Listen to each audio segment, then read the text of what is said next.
Last class में हम लोगों ने जो इक्विलैटरल ट्रायंगल वाला प्रॉपर्टी था, ठीक है, उसको यूज़ करके सर्कम रेडियस निकाला, या फिर सर्कम रेडियस अगर गिवन था तो फिर हम लोगों ने इक्विलैटरल ट्रायंगल निकाला।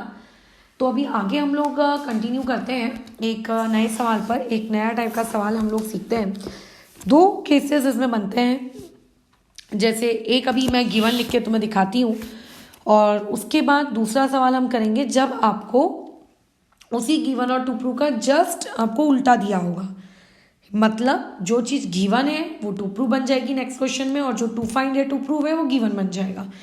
तो पहले इस सवाल में डायग्राम कैसे बनाना है वो देख लो। दो सर्कल्स, एक का रेडियस 10 सेंटीमीटर है, एक का रेडियस 8 सेंटीमीटर है, एक दूसरे को इंटरसेक्ट कर रहे हैं। ओके, बहुत ही अच्छी बात है। तो करवाओ जरा उनको इंटरसेक्ट। तो क्या हो जाएगा यहाँ पर, ये देखो, ये आपका मान लेते हैं पहला सर्कल, ये आपके 10 सेंटीमीटर वाले रेडियस का, और 8 सेंटीमीटर वाला एक दूसरा सर्कल, दोनों को इंटरसेक्ट कराना है। ठीक है, तो ये इस तरीके से मैंने उन दोनों को आपस में क्या करवा लिया, इंटरसेक्ट। ठीक है, डन। तो दो सर्कल हमारे इंटरसेक्ट हो गए। जिस पॉइंट पे वो लोग इंटरसेक्ट हो रहे हैं, इस पॉइंट को और इस पॉइंट को हम लोग क्या नाम देते हैं, let us call this point as P and this point as Q. ठीक है, अच्छा, अब जो ये आपको कॉमन कॉर्ड है, यहाँ पे एक वर्ड देखने को मिल रहा है, कॉमन कॉर्ड। कॉमन कॉर्ड का मतलब क्या होता है, एक ऐसी कॉर्ड जो दोनों सर्कल के पास हो। तो ऑब्वियस है कि वो दोनों सर्कल के पास वाली कॉर्ड कहाँ होगी, ये होगी। ये जो आपने पॉइंट ऑफ इंटरसेक्शन बनाया ना, इसको अगर आप ज्वाइन कर दोगे तो ये आपकी कॉमन कॉर्ड कहलाएगी। तो P Q is my common chord. तो मुझे इस क्वेश्चन में पी क्यू की वैल्यू कितनी दी हुई है, 12 सेंटीमीटर। ठीक है, तो जो मेरे पास पहला सर्कल है उसके सेंटर को मान लेते हैं हम लोगों ने ओ कहा, और जो दूसरा सर्कल है उसके सेंटर को मान लेते हैं हम लोगों ने वो आपका ए कहा, बी कहा, ओ डैश कहा, जो तुम्हें कहना है तुम वो कह लो, उससे कोई फर्क नहीं पड़ता। आगे अब तुम्हें क्या बोला जा रहा है कि जो पहला वाला सर्कल है उसका रेडियस 10 है, और जो दूसरा वाला सर्कल है उसका रेडियस 8 है। तो देखो, पहला वाले सर्कल का सेंटर ओ है, ओ से लेकर ये उसकी सरकमफरेंस है, ये इस पॉइंट तक ये उसकी सरकमफरेंस है। इतना तो समझ में आता है ना, दिख ही रहा है आंखों से यार, उसमें समझ में आने लायक कोई बात ही नहीं। ये आप लोगों का पहला सर्कल है, तो रेडियस क्या होती है, बाउंड्री तक का डिस्टेंस, इसीलिए मैंने वहां तक का डिस्टेंस लिया। ठीक है, तो ये वाला जो पॉइंट है यहाँ तक का ही आपको डिस्टेंस कितना दिया हुआ, मान लेते हैं इसको पॉइंट ए कह दिया। तो ये मान कर चलते हैं कि 10 सेंटीमीटर किसकी वैल्यू है, ओ ए की वैल्यू। ठीक है, वैसे ही आपके पास एक दूसरा सर्कल है, उस दूसरे सर्कल का सेंटर ओ डैश है, उसके ओ डैश से, ठीक है, मैं डॉट डॉट डॉट डॉट करके बना रही हूँ, तुम लोग सॉलिड लाइन बनाना है। कहाँ तक बताओ, ये यहाँ तक। ठीक है, ये वाला रेडियस ये कितना दिया हुआ है आप लोगों को, ये दिया है 8। नाम वगैरह देने की देखो कोई नीड तुम्हें है नहीं। ठीक है, फालतू के वो अलग से हम लिख देंगे, R1 इक्वल टू इतना, R2 इक्वल टू इतना, बात खत्म। ठीक है, हम लोग अभी यहाँ पे अलग से नाम वाम देने वाले नहीं है, बराबर। ठीक है, तो मैंने वो डॉटेड लाइंस मिटा दी, और जो मैंने वो नाम लिखा था आप लोगों का ए, वो मिटा दिया। ये एक रेडियस काफ़ी है, और उसी एक रेडियस के आगे हमने उसी लाइन को एक्सटेंड किया और आपके सेंटर से क्या कर दिया, ज्वाइन कर दिया, बराबर। So done. तो ये हो गया हम लोगों का काम। गिवन वगैरह लिख लेंगे, इस तरीके से हमने अपनी जानकारी लिख दी। अब जिस पॉइंट पे आपका वो परपेंडिकुलर, मतलब सॉरी ओ डैश और कॉमन कॉर्ड एक दूसरे को इंटरसेक्ट कर रहे हैं, इस पॉइंट को कुछ नाम दे दो। तो मान लेते हैं इसको तुमने नाम दिया ए फॉर एप्पल। अब तुम्हें क्या फाइंड करना है, डिस्टेंस बिटवीन देयर सेंटर्स। मतलब अगर आपके पास पहले वाले सर्कल का सेंटर ओ है और दूसरे वाले सर्कल का यदि आपके पास सेंटर ओ डैश है, तो उन दोनों के बीच का आपको डिस्टेंस कैलकुलेट करना है। यानी कि यहाँ ओ से लेकर इस ओ डैश तक ये डिस्टेंस कितना होगा, ये तुम लोगों का कैलकुलेशन वाला पार्ट है। ठीक है, तो पहले हम लोग इस क्वेश्चन का अपना गिवन पार्ट लिख लेते हैं। तो देखो, गिवन पार्ट में एक बात ध्यान रखना, आपको सर्कल के सेंटर्स के बारे में क्वेश्चन में कुछ नहीं कहा था कि पहले वाले सर्कल का सेंटर ए है, दूसरे वाले सर्कल का सेंटर बी है, कुछ नहीं कहा है। ओ और ओ डैश तुमने अपनी मर्जी से किया है। तो जब भी तुम अपनी मर्जी से किसी सर्कल का सेंटर लो, तो वहाँ पे ये चीज़ ज़रूर लिख देना कि let O and O dash be the centres of two circle, बराबर। ये क्या है, आप लोगों के पास जो ऊपर में हमने दो सर्कल्स बनाए हैं, ठीक है, उन दोनों का ये रेडियस है, सॉरी उन दोनों का ये सेंटर है, centre of the circle with radius 10 centimetre and आपका 8 सेंटीमीटर रिस्पेक्टिवली। ठीक है, ये हम लोगों की पहली स्टेटमेंट हो गई जिसमें हमने अपने सेंटर के बारे में भी बता दिया और रेडियस के बारे में भी बता दिया। अच्छा, पी क्यू क्या है, इनकी कॉमन कॉर्ड है। तो नेक्स्ट लाइन तुम लोगों की ये हो जानी चाहिए कि P Q is a common chord. और ये जो आप लोगों के पास कॉमन कॉर्ड है, इस कॉमन कॉर्ड की आपको वैल्यू दी हुई है, इसका लेंथ आपको दिया हुआ है क्वेश्चन में, कितना दिया हुआ है पढ़ो, 12 सेंटीमीटर। तो तुरंत नीचे में लिख देना कि पी क्यू इक्वल टू कितना दिया हुआ है, 12 सेंटीमीटर। और ऐसी कोई जानकारी नहीं दी क्वेश्चन में जिसके सहारे तुम आगे कुछ लिख सको। अब आगे सीधा इस क्वेश्चन में जो चीज़ एक प्रकट होती है वो होती है टू फाइंड। टू फाइंड में बोल रहा है दोनों सर्कल्स के जो सेंटर्स हैं उन सेंटर्स के बीच का आपको डिस्टेंस कैलकुलेट करना है, यानी कि you have to calculate the distance between O and O dash. ठीक है, क्या कैलकुलेट करना है, ओ डैश की वैल्यू, यानी कि ये ओ डैश कितना होगा, ये तुम्हारा कंसर्न है कैलकुलेट करने का। ठीक है, कोई दिक्कत नहीं है, आगे अटेम्प्ट करना शुरू करते हैं। अब देखो इस क्वेश्चन का ना आपको सोल्यूशन कैसे करना है, सबसे ज़रूरी चीज़ तो सोचना पड़ेगा, दिमाग लगाना पड़ेगा, और क्या है ना, सिंपल है लेकिन दिमाग तो लगाना पड़ेगा। तो अब यहाँ पर ध्यान दीजिए, इसको अटेम्प्ट कैसे करेंगे उसके रिस्पेक्ट में आपके पास डायग्राम ये है। ठीक है, अच्छा इस डायग्राम में मैं क्या करूँ, अगर मुझको ओ डैश कैलकुलेट करना है, ध्यान से सुनोगे, तो मुझे तुम्हें नहीं लगता कि मुझे पहले ओ ए की वैल्यू कैलकुलेट कर लेनी चाहिए? तुम्हें नहीं लगता कि मुझको यहाँ से ओ डैश ए की वैल्यू कैलकुलेट करनी चाहिए, फिर दोनों वैल्यूज़ को उठा के ऐड कर देना चाहिए, तो मुझे ओ डैश की वैल्यू नहीं मिल जाएगी? बराबर, यही सही कह रहे हैं ना, तो मुझे ये वैल्यू मिल जाएगी, हाँ बिल्कुल मिल जाएगी। लेकिन अब ये मेन कंसर्न है कि ये ओ ए की वैल्यू या ये ओ ए डैश की वैल्यू मैं निकालूंगी कैसे, how will I calculate this values, ये तो मुझको किसी ने बताया ही नहीं कि इसकी कैलकुलेशन कैसे करनी है। तो अब यहाँ पे आप लोगों की मेन समस्या शुरू होती है। तो सबसे इम्पॉर्टेंट एक प्रॉपर्टी, सबसे इम्पॉर्टेंट प्रॉपर्टी, इसका प्रूफ तुम लोगों को आगे की क्लासेस में दूंगी मैं। ठीक है, सबसे इम्पॉर्टेंट प्रॉपर्टी मतलब सबसे इम्पॉर्टेंट प्रॉपर्टी, उसका हम लोग यहाँ पे प्रयोग करने वाले हैं। ठीक है, यहाँ पे हम लोग डायरेक्टली प्रॉपर्टी को यूज़ करेंगे, लेकिन ये प्रॉपर्टी आती कैसे है, इसका प्रूफ कैसे होता है, ये जिन लोगों ने पुरानी क्लासेस कर ली हैं उन लोगों ने इस प्रॉपर्टी को प्रूव करके भी मुझे क्लास में दिखा दिया। सबसे पहले आदित्य ने किया था इस प्रॉपर्टी को प्रूफ, तो उसको पता नहीं कि वो ये प्रॉपर्टी प्रूव कर चुका है एक क्वेश्चन के अंदर ही, बट इसको हम लोग अलग से एक थ्योरम की हेडिंग देकर उसको प्रूव करेंगे। अब पहले समझ लो ये प्रॉपर्टी है क्या। तो जब भी इस टाइप का आपको कोई फिगर दिखे जिसमें दो सर्कल्स आपस में इंटरसेक्ट कर रहे हैं, ओके, उनकी एक कॉमन कॉर्ड दिख रही है जो कि इस क्वेश्चन में क्यू बी क्यू है, और उनके सेंटर्स आपको ज्वाइन करते हुए दिख रहे हैं, तो हमेशा यानी हमेशा वो जो सेंटर ज्वाइन होने वाली लाइन है ना, यानी कि ओ डैश, वो आपके कॉमन कॉर्ड पी क्यू को क्या कर देगी, दो इक्वल टुकड़ों में बांटेगी। ये प्रॉपर्टी है, इसको हमें याद रखना है, ये एक अच्छा खासा प्रूफ है। इस क्वेश्चन में हम उसके प्रूफ को इंक्लूड नहीं कर रहे, ठीक है, डायरेक्टली उस प्रॉपर्टी को हम लोग यहाँ यूज कर रहे हैं। क्या है बताओ property, if two circles intersect each other than the line segment joining there centres, उनके सेंटर्स को जो लाइन सेगमेंट ज्वाइन करती है वो उसके कॉमन कॉर्ड्स के दो बराबर टुकड़े करती है। क्या करती है, उसके दो बराबर टुकड़े करती है। और अगर किसी को अभी वाले प्रूफ में नहीं भी जाना है, भाई मत जाओ, इतना तो पता है ना तुम्हें, the perpendicular drawn from the centre of the circle bisect the chord, बराबर। तो पी क्यू कॉर्ड है और ओ ए एक क्या है, आपका परपेंडिकुलर ड्रॉ किया हमने सेंटर से, तो ऑब्वियसली उसके दो टुकड़े तो करेगा ही करेगा।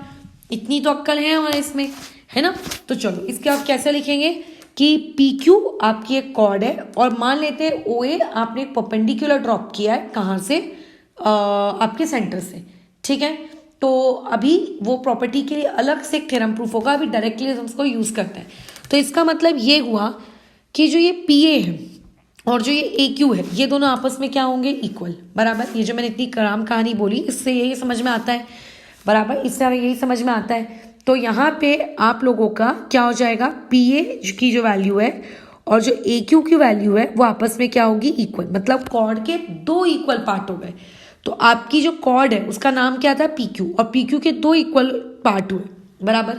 तो अभी पी क्यू की वैल्यू क्वेश्चन में दी हुई है, कितनी दी हुई है, 12। तो अगर पूरी की पूरी कॉर्ड पी क्यू 12 सेंटीमीटर की है तो उसमें पी ए कितने का होगा, 6 सेंटीमीटर।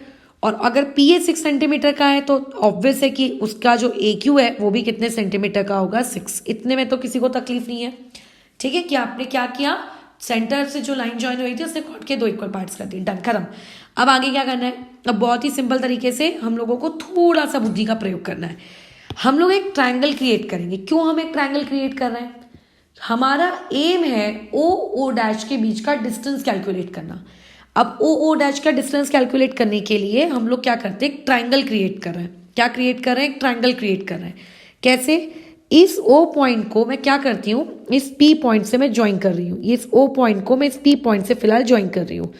ज्वाइन करने से फायदा क्या होगा? देखो, ये एंगल 90 डिग्री का होगा। क्यों ये 90 डिग्री का होगा? Perpendicular drawn from the centre of the circle bisect the chord. अब तुम में से कई लोगों का ये डाउट आएगा, मैम आपको कैसे पता हो परपेंडिकुलर है? क्वेश्चन में तो कहीं लिखा नहीं है, क्योंकि आप ही बोलते रहते हो जब तक क्वेश्चन में लिख के ना दिया जाए परपेंडिकुलर अज्यूम मत करना। तो इस पर्टिकुलर चीज को पूरा का पूरा एक थ्योरम है, उससे हम लोग प्रूफ करके देखेंगे कि हाँ वो सही में परपेंडिकुलर होता है। ठीक है, तो उसकी तुम टेंशन ना लो, वो प्रूफ हो जाएगा। और जब हो रहा होगा, जिस दिन मैं करवा रही होगी उस दिन मैं बता भी दूंगी चीक करके, उस दिन देखो इस सवाल में मैंने प्रॉपर्टी यूज की थी, राइट। आगे तो इस तरीके से 90 डिग्री है। अब तुम मुझे बताओ, शेड कर लेते हैं हम इसको। ये देखो, आपके पास ये ओपी क्या है? थोड़ा इमेजिन करो। ओ सेंटर है, पी एक पॉइंट है जो कि सर्कल की सरकमफरेंस पे है, बराबर। तो ओपी क्या हुआ? ओपी रेडियस हुआ किसका? जो आपका बड़ा वाला सर्कल है, मतलब जिसका सेंटर ओ है, वो वाला रेडियस हुआ। और उस वाले रेडियस की वैल्यू कितनी दी हुई है? 10। मतलब ये वाली वैल्यू मेरे पास कितनी है? 10 सेंटीमीटर। चलो, बहुत ही बढ़िया बात। क्या मेरे पास इस एपी की वैल्यू है? ऑब्वियसली मेरे पास इस एपी की वैल्यू है। देखो, ये आधा करके हमने एपी की वैल्यू 6 निकाले। तो इसका मतलब ये जो ट्रायंगल ओएपी है, ये एक राइट एंगल ट्रायंगल है। राइट एंगल ट्रायंगल में पाइथागोरस में लगा सकती हूँ, और पाइथागोरस से मैं ओए निकाल सकती हूँ। निकालो। तो बस तुम्हें कुछ नहीं करना है, अपनी प्यारी प्यारी हैंडराइटिंग में लिख देना है in triangle O A P. ठीक है, हम लोग क्या लगा रहे हैं? आपका पाइथागोरस थ्योरम लगा रहे हैं। पूरी स्पेलिंग तुम लोग लिखोगे, मैं नहीं लिखूंगी। तो पाइथागोरस थ्योरम के अकॉर्डिंग ये चीज क्या हो जाएगी? आपके पास ओपी का square equal to O L का स्क्वायर, और यहाँ पे आ जाएगा ओ एल है कि क्या है, वो ओ ए है, सॉरी, ओ ए का स्क्वायर, और यहाँ पे प्लस में कितना आ जाना है आपके पास? ए पी का स्क्वायर, बराबर, डन। अच्छा, अब ओ पी यानी कि वो रेडियस कितना सेंटीमीटर का था? 10 का। अच्छा, मैं वैल्यू पुट कर देती हूँ। ओ ए का स्क्वायर वो तो आपको पता नहीं है ना, वही तो हमको निकालना है कि कितना है। अच्छा, ए पी 6 सेंटीमीटर, वो देखो ऊपर निकाल के रखा है मैंने। अच्छा, तो यहाँ पे 6 पूरा कैलकुलेशन मैं ऐसे उम्मीद करती हूँ कि इतने बड़े तुम हो गए हो और इतना काम तो तुम कर सकते हो। तो यहाँ से ओ ए स्क्वायर की वैल्यू आ जाती है 64, और देयरफॉर यहाँ से ओ ए की वैल्यू आ जाएगी कितनी? आपके पास 8, डन। तो ये मैंने ओ ए की वैल्यू निकाली। बट मुझे ओ ए नहीं चाहिए, मुझे ओ ए के अलावा और भी कुछ चाहिए। वो क्या? मुझे चाहिए ओ डैश ए। अब मैं ये ओ डैश ए कैसे निकालूं? सिंपल है, जैसे मैंने इस तरफ ज्वाइनिंग की है, आप उस तरफ ज्वाइनिंग करो। अच्छा, उसमें ऐसा कोई कंपलसरी नहीं है कि आपको ओ को पी से ज्वाइन करना है, आप क्यू से भी ज्वाइन कर सकते हो, क्योंकि सर्कल में तो सारी रेडियस सेम होती है ना, चाहे किसी भी डायरेक्शन में मेजर करो। तो मान लेते हैं, अज्यूम कर लेते हैं, मैंने तुम्हारी खुशी के लिए इस बार क्यू को ज्वाइन कर लिया। लो, ओ डैश और क्यू को, इससे कुछ फर्क नहीं पड़ता, याद रखना। आप ऊपर पी को भी ज्वाइन कर सकते हो, तो उससे कोई लेना देना नहीं है किससे ज्वाइन कर रहे हो, क्योंकि वैल्यूज तो सेम है, वो तो सेम ही आना है आंसर। अच्छा, तो अब बताओ, ये ओ डैश क्यू ये क्या है? रेडियस है, कितना है? 8 सेंटीमीटर। तो ये देखो 8 सेंटीमीटर। ऊपर से ओ ए ये कितना है? ए क्यू, ये तो आपका 6 सेंटीमीटर है। ये देखो नीचे निकाल के बैठे हैं हम लोग, है ना। तो अब अगर आपको सेम यही काम करना है, किस में करना है ये वाला काम? ओ डैश ए क्यू वाले ट्रायंगल में। ठीक है, वहां पे भी क्या लगाना है आपको? अपनी यही पसंदीदा प्यारी सी पाइथागोरस थ्योरम की प्रॉपर्टी लगा देनी है। तो ये कितना हो जाएगा आपके पास? ओ क्यू का square equals to O dash A का स्क्वायर, और यहाँ पे आ जाएगा आपके पास ए क्यू का स्क्वायर, बराबर। तो ओ डैश क्यू वो एक रेडियस है 8, और 8 का अच्छा वैल्यू पहले पुट कर लो। नहीं तो तुम में से कई लोगों को अच्छा नहीं लगेगा कि अरे वैल्यू बिना पुट के आंसर निकाल दिया। तो 8 का स्क्वायर 64, और 64 में से मैंने 6 का स्क्वायर 36 माइनस किया, तो ये वाली चीज़ मेरे पास कितनी निकल के आ गई बताओ? 28। तो यहाँ से ओ डैश ए स्क्वायर की वैल्यू आई है 28। बट 28 तो किसी का परफेक्ट स्क्वायर रूट होता ही नहीं है। तो तुम्हें तो पता है कि हम लोग कोई बात नहीं होता है तो क्या दिक्कत है, हम अंडर रूट और 28 लिख देंगे। और जो 9th स्टैंडर्ड का पहला चैप्टर है, उस पहले चैप्टर में तुमने ये तो सीखा है इसको सिंप्लीफाई करना। तो ये इसका सिंप्लीफिकेशन कितना हो जाएगा, इसका सिंप्लीफाई करोगे तो ये हो जाएगा 2√7 बराबर कितना होगा 2√7, कितना होगा 2√7। अब देखो जब तुम 8th क्लास में थे तो 8th क्लास में आपने एक लॉन्ग डिवीजन नामक बला सीखी थी, बराबर है। उस लॉन्ग डिवीजन से आप ये जो सारे सिंपल प्यारे प्यारे रूट्स की वैल्यूज होती है इन्हें आप कैलकुलेट करना सीखते हो। जब आप 9th स्टैंडर्ड 8 में थे तो आपने किया था। तो अगर तुम में से किसी को वो मेथड आती है तो बहुत अच्छी बात है, याद है। अगर नहीं आती है तो कम से कम आज का दिन लो, उसको पढ़ के रखो और कल मेरे से उसके कम से कम 3 या 4 सवाल पहले चेक कराना, ठीक है, और फिर आगे बढ़ना। क्यों ऐसा, क्योंकि अभी नहीं करोगे तो 10 में दिक्कत आएगी, 10 में नहीं आएगी तो आगे कभी ना कभी आएगी। लॉन्ग डिवीजन मेथड से रूट की इतनी सिंपल सिंपल वैल्यूज आपको निकालते क्योंकि आनी चाहिए। अब चॉइस तुम्हारी है 8 क्योंकि तुमने पता नहीं क्या कचरा कूड़ा पढ़ के रखा हुआ है, ठीक है। ऑब्वियसली मैं उन लोगों की बात कर रही हूँ जो यहाँ पे नहीं थे, बाकी वो सबको आप प्रियांशु को बहुत अच्छे से आती है, उसको पूछो कुछ भी तुम 8 का, ऐसा एक टॉपिक नहीं है जो नहीं बता पाएगा, सब मतलब सब, ठीक है, एक टॉपिक ऐसा नहीं है। तो ऐसे केस में अगर तुम चाहते हो कि तुम्हारा कचरा कूड़ा साफ हो तो ऐसे में अपनी तरफ से थोड़ा सा एफर्ट्स लगाना और उसमें वो चीज़ भेजना कि अच्छा चलो अपन इस पे काम करते हैं, मेरे इस टॉपिक पे थोड़ा वीक पॉइंट है, समझ गए। अगर तुम चाहते हो तो, नहीं तो फिर तुम्हारी मर्जी में रखा जाता है। मैंने अगर किसी दिन पकड़ा और मैंने अगर देखा कि अरे तुझे वैल्यू नहीं आती, निकाल लो हंटर खाओ, फिर मैं हंटर दूंगी एकदम। चलो आगे बढ़ो। तो ये 2√7 की वैल्यू आ गई, तो 2√7 की वैल्यू आपको निकालनी है। तो √7 की वैल्यू आप लॉन्ग डिवीजन मेथड जो आपने 8वीं कक्षा में सीखा है उस लॉन्ग डिवीजन मेथड का प्रयोग करेंगे और लॉन्ग डिवीजन मेथड का प्रयोग करके √7 की वैल्यू कैलकुलेट करेंगे। डन, खत्म, सिंपल से काम। तो मुझको तो देखो वैल्यू याद है √11 तक, तो यहाँ पे √7 की वैल्यू होती है 2.64, तो मैं उसका बस डबल कर देती हूँ तो ये हो जाएगा 8, यहाँ पे आ जाएगा 2, यहाँ पे आ जाएगा 5, तो मेरे पास O' की वैल्यू आ गई है 5.28। बट ना तो मुझे O' कैलकुलेट करने को कहा था, ना तो मुझे OA कैलकुलेट करने को कहा था, हमें तो O' कैलकुलेट करना था। तो O' कैसे कैलकुलेट करते हैं, डायग्राम को देखो अपने, O' से लेकर का डिस्टेंस आप कैसे कैलकुलेट करोगे। आप बोलोगे देखो तुम O वाले स्टेशन से अपनी ट्रेन पकड़ो, A वाले आपके स्टेशन पे उतर जाना, यानी कि O' तक जाने के लिए पहले आप OA वाली जर्नी कंप्लीट करो और उसके बाद फिर आप O' वाली जर्नी कंप्लीट करो सच दैट आपका O' बन जाएगा।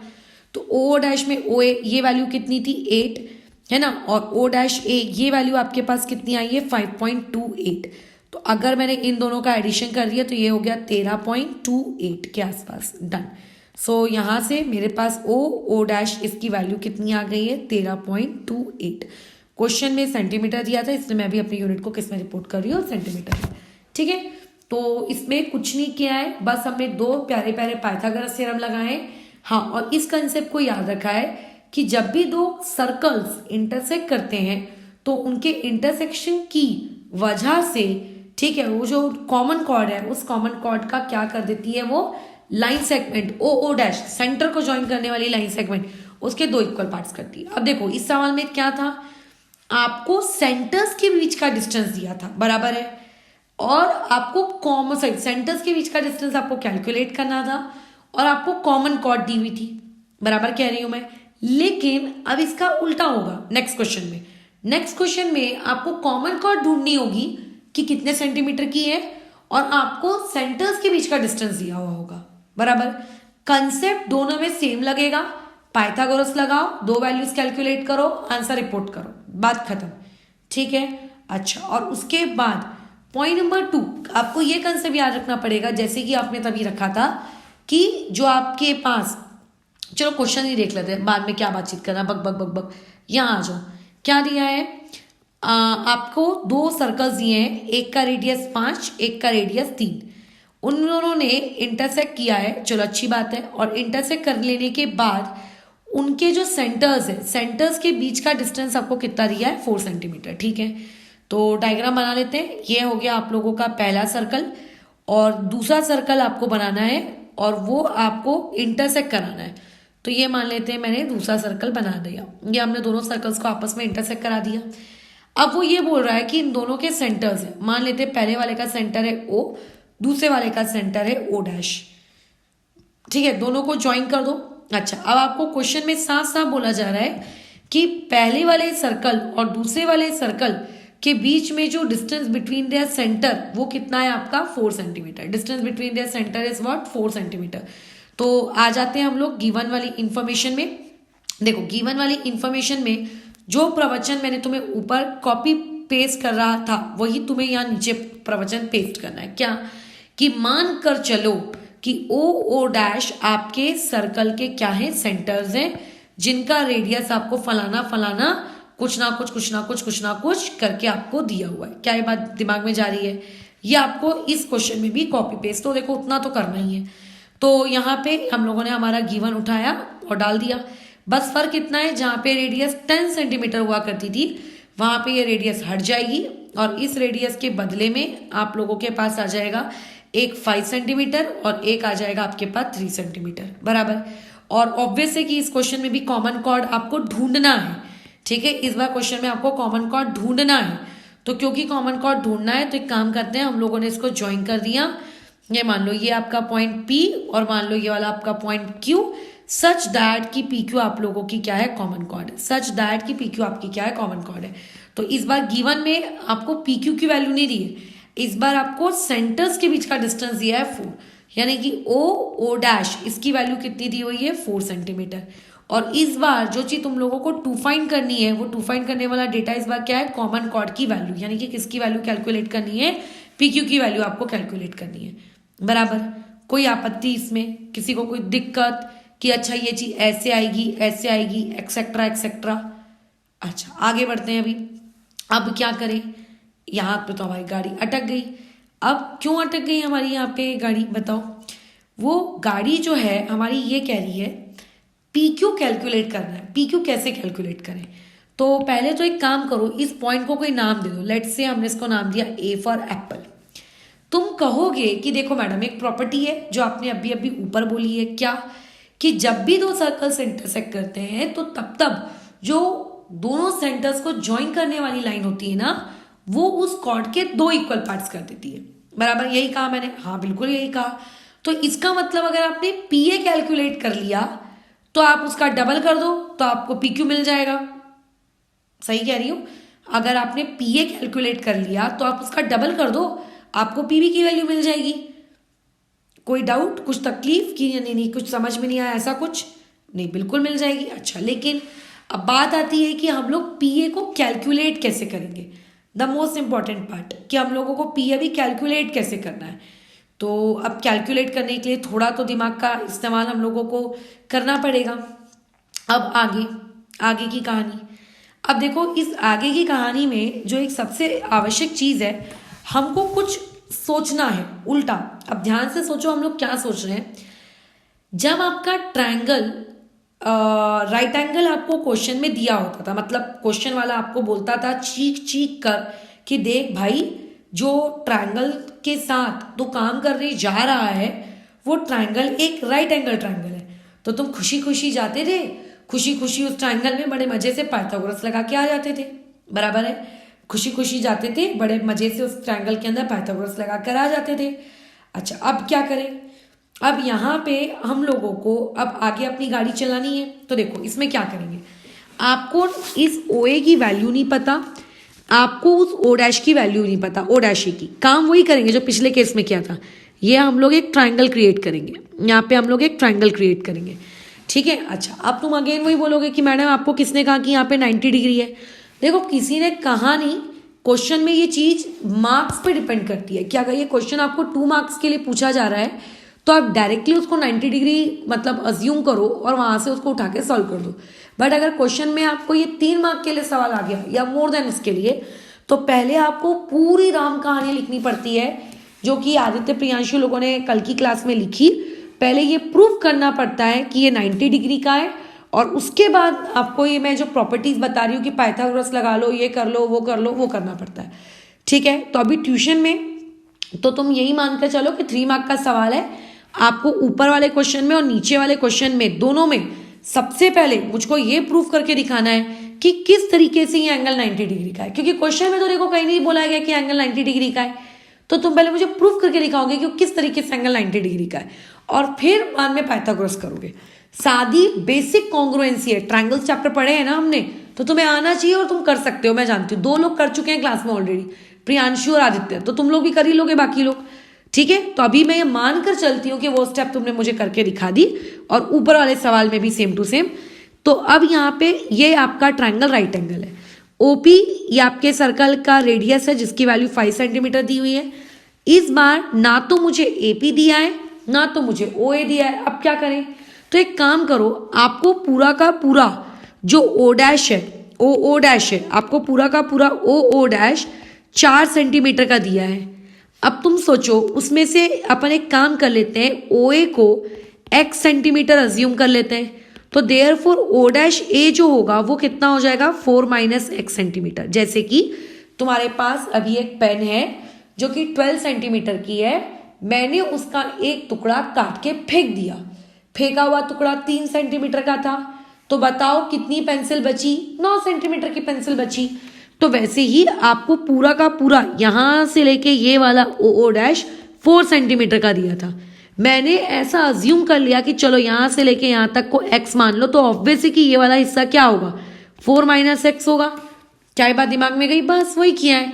तो ये काम मैंने इतना कर लिया। अब क्या करूं, मैंने क्या कहा, क्वेश्चन में तुम लोग मुझे प्रूव करके दोगे कि वो राइट एंगल ट्रायंगल कैसे है। ठीक है, वो 90 डिग्री कैसे आया। मैं तो अभी भाई डायरेक्ट यूज कर रही हूँ कि वो 90 डिग्री है। ठीक है, मैं यूज कर रही हूँ, वो काम तुम्हें करना है, क्योंकि इससे तुम्हारी कॉन्ग्रुएंसी भी रिवाइज हो जाएगी और थ्योरम भी तुम्हें अपने आप याद हो जाएगा। अलग से याद करने की तुम्हें कोई तकलीफ नहीं उठानी पड़ेगी। सो यहाँ पे आ जाते हैं हम लोग देयरफॉर बाय पाइथागोरस थ्योरम। बराबर, चलो पाइथागोरस थ्योरम लगा लो। क्या हो जाएगा आपका पाइथागोरस थ्योरम, ऊपर ओपी का स्क्वायर, ठीक है, ओपी का square is equals to P A का स्क्वायर प्लस ओ ए का स्क्वायर। ओपी यानी कि रेडियस जो दिया है 5, तो 5 का स्क्वायर, पी ए की तो कोई वैल्यू ही नहीं पता, काश पी ए पता होता, तो पी ए हम निकाल लेंगे। ओ ए ये आपने कितना अज्यूम किया है, एक्स अज्यूम किया है भाई।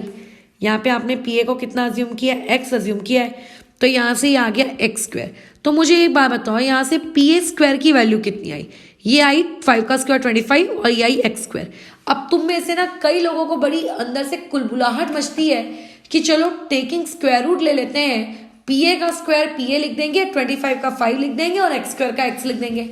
अगर बीच में प्लस या माइनस है ना, तो आप इस तरीके से स्क्वायर रूट नहीं ले सकते। ठीक है, आपकी जो वैल्यू आई है आपको वैल्यू उतनी ही रखनी पड़ेगी। तो मैंने इस वाले ट्रायंगल में पाइथागोरस लगा लिया। अब एक काम करो, एक और ट्रायंगल में लगा लो। चलो नीचे वाले ट्रायंगल में लगा लेते हैं पाइथागोरस। तो ये ओ डैश क्यू ये कितने सेंटीमीटर का है, ये 3 सेंटीमीटर का है।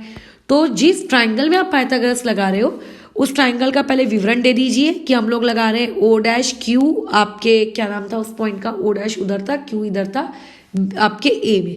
ठीक है, अच्छा इस ट्रायंगल में आपने पाइथागोरस लगानी है, लगा दे, और जो जो आपकी वैल्यूज है वो भी शांति से आप वहां पे पुट कर दो। कितना हो जाएगा पाइथागोरस थ्योरम, ओ क्यू का square equals to Q A का square plus O dash A का स्क्वायर। अब ओ क्यू यानी कि रेडियस कितनी दी है 3 और 3 का स्क्वायर 9। बराबर, ना तो तुम्हें क्यू ए दिया है ना तो तुम्हें ओ डैश ए दिया है, कोई दिक्कत नहीं है, क्यू ए निकाल लेंगे। ओ डैश ए हमने ओ ए को एक्स माना था, तो ओ डैश ए कितना होगा 4 माइनस एक्स, तो ये आ गया 4 माइनस एक्स का स्क्वायर। अब यहां से आएगा क्यू ए स्क्वायर की वैल्यू जो कि कितनी आएगी 9 माइनस 4 माइनस एक्स का होल स्क्वायर। अब देखो यहाँ पे 2 प्रजाति के लोग पाए जाते हैं जो यहाँ पे 2 तरीके की मिस्टेक्स करते हैं। आपको वो मिस्टेक्स क्या करनी है, अवॉइड करनी है। याद रखना, आप यहाँ पे 2 प्रजाति के लोग पाए जाते हैं जो मिस्टेक नंबर 1 करेंगे, मिस्टेक नंबर 2 करेंगे। हाँ, तीसरी प्रजाति चौथी प्रजातियां भी हो सकती हैं, बट वो फिर महागधे कहलाते हैं। ठीक है, जो लोगों को मैथमेटिक्स का कुछ नहीं आता, बराबर, लेकिन वो सीखना भी नहीं चाहते। मैंने ऐसे 2-4 लोग देखे, कई स्टूडेंट्स ऐसे होते हैं बेचारे जिनको किसी ने सिखाया नहीं है, ठीक है, बचपने में, या फिर उतना केयर नहीं मिला उनको टीचर की तरफ से, या फिर उन्होंने उतना ध्यान नहीं दिया, कोई भी रीजन हो सकता है। बट कुछ ऐसे होते हैं जो रोना शुरू कर देते हैं जोर जोर से, नहीं बन रहा, नहीं बन रहा, नहीं बन रहा, नहीं बन रहा, नहीं बन रहा, नहीं समझ रहा, नहीं समझ रहा, नहीं समझ रहा, नहीं समझ रहा।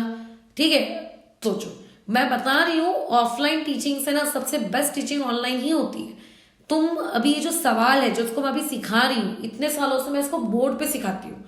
अब ऐसे में जो शार्प स्टूडेंट है जिसकी कैचिंग एबिलिटी बहुत अच्छी है, वो जल्दी से पकड़ लेता है और आगे भाग जाता है, राइट, उसको समझ में आ जाता है बोर्ड का एक बार में।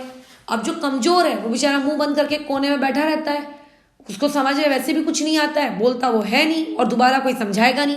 मैं खुद नहीं समझाऊंगी दोबारा, मैं उसमें सीधा ये पूछूंगी बताओ स्पेसिफिक कहाँ डाउट है, बताओ पूरा, मैं वाले पॉइंट पूछूंगी। पूरा थोड़ी ना कोई उसके लिए 15 या 20 मिनट का प्रवचन रिपीट करेंगे अपन।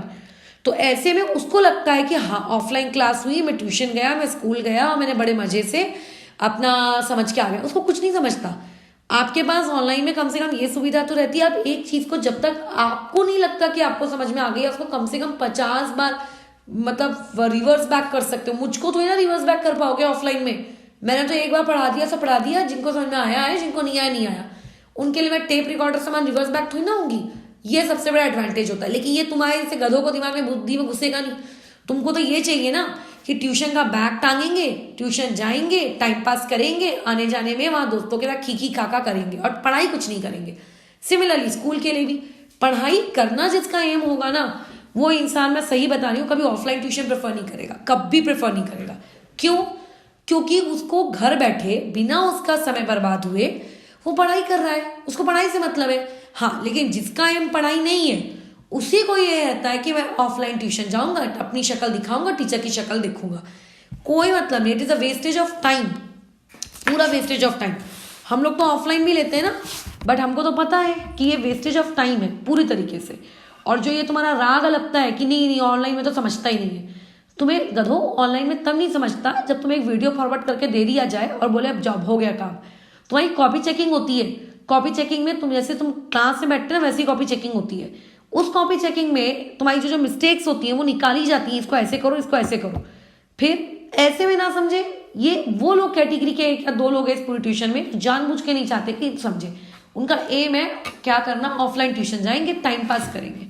मैं जानती हूँ ना ऐसे एक स्टूडेंट को जिसको 2-3 भी नहीं आता, अभी 9th स्टैंडर्ड में बोलो, और क्या बोलता है मैं भूल गया, मैं 2-3 करना मैं भूल गया था। मैंने उसको पूछा था ना 2-3 कितना होता है, बंदे को ये नहीं पता था, बताओ। और क्या बोलता है, फिर जब पूछा कि क्यों, तुम तो 7 सालों से ऑफलाइन ट्यूशन जा रहे हो, मैं अज्यूम करती हूँ कि तुम 2nd स्टैंडर्ड से ट्यूशन जा रहे हो, तो अभी 9th में आ गए हो, 7 सालों से तुम ट्यूशन जा रहे हो, तुम्हें नहीं पता 2-3 कितना होता है? नहीं, मैं भूल गया। ये लो, कल को तुमसे कोई ABCD पूछेगा तुम ABCD भूल जाओगे, ऐसा नहीं होता है। तो पढ़ाई में अपना अगर ध्यान लगाओगे ना, तो घर पे बैठ के पढ़ाई बहुत कंफर्टेबल है एज कम्पेयर टू ये स्टूपिड सामान आना जाना। वो एक पुराने जमाने का एक ट्रेडिशनल मेथड हुआ करता था जो अभी तक कैरी फॉरवर्ड होता जा रहा है generation to generation. But obvious है कि आगे ये चीज़ें बेटर डेवलप होंगी, बेटर टेक्नोलॉजीज के साथ डेवलप होंगी, है ना। अपने पास तो है, बाकियों के पास उनको भी करना पड़ेगा डेवलप, ठीक है। तो ऐसे में वो चीज़ देखना ज़्यादा अच्छी है। मेंटालिटी चेंज होने में लोगों की समय लगता है। अब भी पेरेंट्स की स्टूडेंट्स की मेंटालिटी ऐसी है कि हम ऑनलाइन नहीं पढ़ेंगे, हम तो ऑफलाइन पढ़ेंगे। क्यों? क्योंकि उन्होंने जो ऑनलाइन पढ़ा है वो एक कचड़ा पढ़ा है, कचड़ा, और कचड़े को ऑब्वियसली कोई भी प्रेफर नहीं करेगा, ठीक है। लेकिन अपन जो पढ़ते हैं उसमें तुम खुद सोचो कि तुम अभी सुबह 7 से बैठते हो, कुछ लोग मेरे पास 9 बजे तक बैठते हैं, क्या ये फ्रीडम तुम्हें ऑफलाइन में मिलती है? कई लोग शाम को भी चेकिंग कराते हैं, क्या ये फ्रीडम ऑफलाइन में मिलती है? जो तुम मुझे बड़े गर्व से मैसेज टाइप करके भेजते हो, मैडम अभी रुको एक बार और देखूंगा फिर मैं कॉपी चेकिंग कराऊंगा, क्या ये फ्रीडम मिलती है? नहीं मिलती। एक बार हो गया सो हो गया। तो थोड़ा इंपॉर्टेंस रखो अपनी काम की, अपने समय की, और इसका सदुपयोग करो। कुछ लोगों के लिए प्रवचन होगा, लेट इट बी, उन लोगों से मुझे कोई फर्क भी नहीं पड़ता बराबर, क्योंकि उनको खुद के काम से कोई फर्क नहीं पड़ता। जो इंसान ये बोल सकते, झूठे लोगों से सख्त नफरत है। झूठ, आप गधे हो चलेगा, आपको सिखाने के लिए बैठे हैं, उसी के लिए फीस चार्ज कर रहे हैं। झूठ तो नहीं बोलना चाहिए। झूठे लोग ना कभी ग्रो नहीं होते, कभी नहीं। झूठे और चीटर्स, अगर ये दो चीज अगर तुम फेंक दोगे अपने अंदर से निकाल के ना, तो बराबर ग्रो होगे। टाइम लगेगा बट होगे जरूर। चलो, तो अभी यहाँ पे मिस्टेक सुनो। तुम्हें मिस्टेक्स मैं बता रही हूँ क्योंकि मैंने पर्सनली इतने लोगों की कॉपी चेकिंग कर चुकी हूँ कि मेरे को पता है कि एक इंसान स्टूडेंट किस किस स्टेप पे मिस्टेक करता है। देखो, मिस्टेक ऐसी होती है, वो QA² को लिख देता है QA, 9 को लिख देता है 3, और वो 4 - x को हटा के, मतलब 4 - x के ऊपर का जो स्क्वायर है उसको हटा के ऐसे लिख देता है, और यहाँ से वो कुछ कैलकुलेशंस कर लेता है। ये गलत है। जब जब बीच में प्लस या माइनस का साइन आएगा, आप इस प्रकार से उसका स्क्वायर नहीं हटा सकते। ये दूसरी गलती, सॉरी ये पहली गलती, ठीक है। अच्छा, अब उसके अलावा दूसरी गलती वाले प्राणी सुनो। दूसरी गलती वाले जो कैटेगरी के स्टूडेंट है, वो पहली वाली मतलब ऊपर की मिस्टेक करने वालों से मैं ये नहीं कह सकती ज्यादा होशियार है, दोनों इक्विवेलेंट लेवल के गधे हैं, ठीक है। कंसेप्ट्स को याद रखा करो मैथ्स के। वो पता है, देखो ये हरकत करते हैं, देखो 9 तो लिख देंगे और यहाँ लिख देंगे 16 और मैडम लो हमने लिख दिया प्लस एक्स स्क्वायर या माइनस एक्स स्क्वायर वॉटेवर। मतलब वो इस पर्टिकुलर जगह पे क्या लगाते हैं कि a प्लस बी या फिर a माइनस बी का होल स्क्वायर होता है a square plus B square. अरे बाबा जी लोग a प्लस बी का होल स्क्वायर में 2a भी आता है, a माइनस बी के होल स्क्वायर में 2a भी आता है, वो 2a भी खा जाते हैं। उन्हें लगता है एक बार ये स्क्वायर 4 पे दे दो, एक बार ये स्क्वायर x पे दे दो, कहानी खत्म, पैसा हजम। ऐसा नहीं होता, आपको इसको एक्सपैंड करना है by using the identity of a minus B का होल स्क्वायर। इतना तो एक्सपैंड करना आता है ना। a माइनस बी का होल स्क्वायर 8वीं कक्षा में सीखा था, उससे लोअर स्टैंडर्ड में भी सीखा था, अभी 9th में भी सिखाया गया है अलजेब्रिक आइडेंटिटीज, राइट। तो 9 माइनस 16। अच्छा, अब उसके बाद कई महान प्राणियों को यही नहीं पता है कि माइनस साइन के बाद की टर्म्स को ब्रैकेट में लिखते हैं, क्योंकि जब ब्रैकेट हटाते हैं तो सबकी साइन इस प्रकार से चेंज हो जाती है जैसे मैंने की है, ठीक है।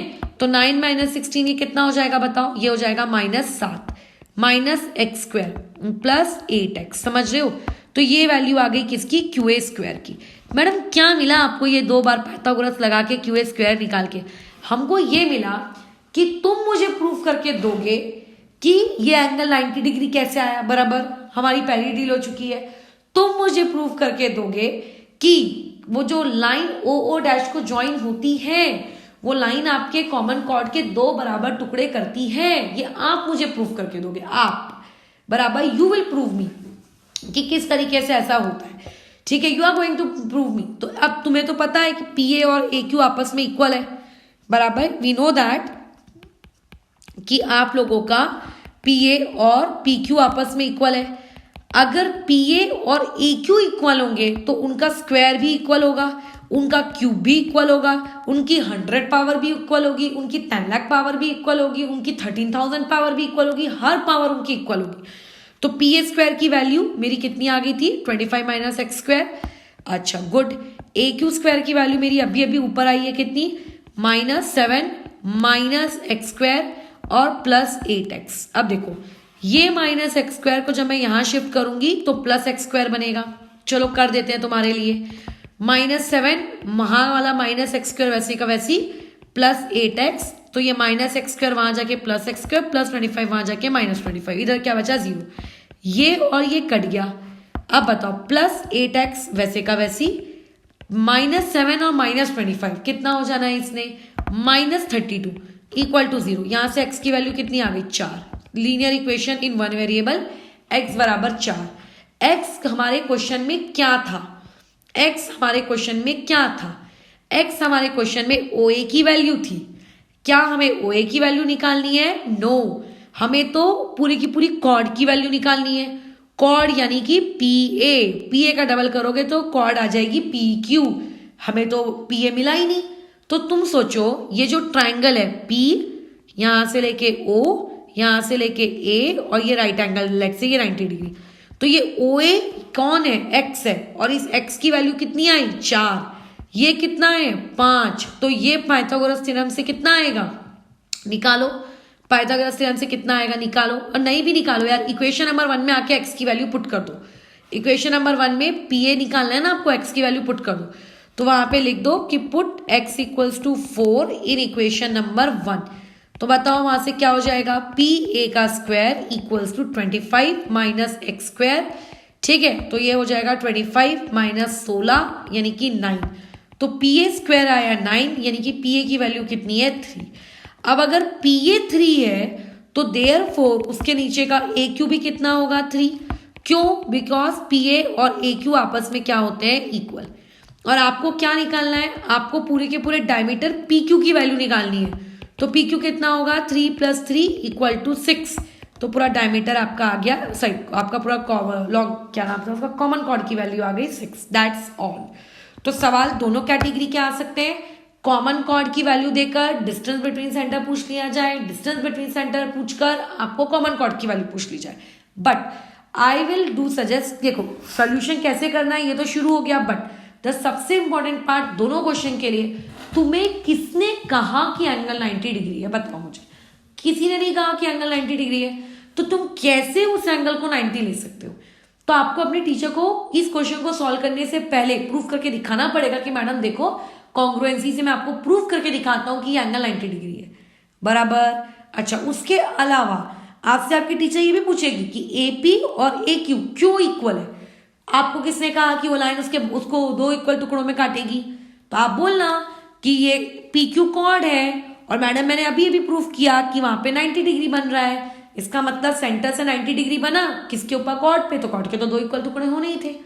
तो ऑब्वियस है कि अभी जब तुम ये वीडियो देख रहे हो तो इस वीडियो को देखने से पहले ये वाला क्वेश्चन तुम ऑलरेडी प्रूव करके बैठे हुए हो अभी क्लास में, ठीक है। तुमने इस वाले क्वेश्चन की ऑलरेडी मुझसे कॉपी चेकिंग करवा ली है। ये एक स्टेटमेंट वाला आपने प्रॉब्लम नहीं किया था, prove that the line joining the centre of the two circles intersecting circles is perpendicular to the common chord and bisect the common chord. तो ये वही सवाल है, सेम टू सेम। वो पूरा का पूरा प्रूफ इस क्वेश्चन को स्टार्ट करने से पहले छापना है, फिर बोलना है मैडम देखो 90 डिग्री इसलिए मैं लगा रहा हूं पाइथागोरस, देखो मैडम वहां पे वो दोनों पार्ट्स इक्वल इसीलिए मैं यहां लिख रहा हूं कि PA बराबर AQ। अगर 2 मार्क्स के लिए क्वेश्चन आता है ना तो आप डायरेक्टली सोल्यूशन जैसा मैंने दिया है स्टार्ट कर सकते हो, बट अगर 3 मार्क्स के लिए आता है तो पहले पूरा समझाओगे कि 90 क्यों आया, कैसे आया, वो दोनों इक्वल कैसे हुए, और उसके बाद सोल्यूशन स्टार्ट करोगे। और साथ ही साथ में अपने स्कूल टीचर्स ने तुम्हें किस तरीके से कराया उस चीज को भी ध्यान में रखना। अगर तुम्हारे स्कूल टीचर से पूछना कि मैम क्या हमें 2 मार्क्स के लिए इतना पूरा लेंदी सॉल्व करना है क्या, वो जैसा कहेंगे फिर उसके अकॉर्डिंग काम करना, ठीक है।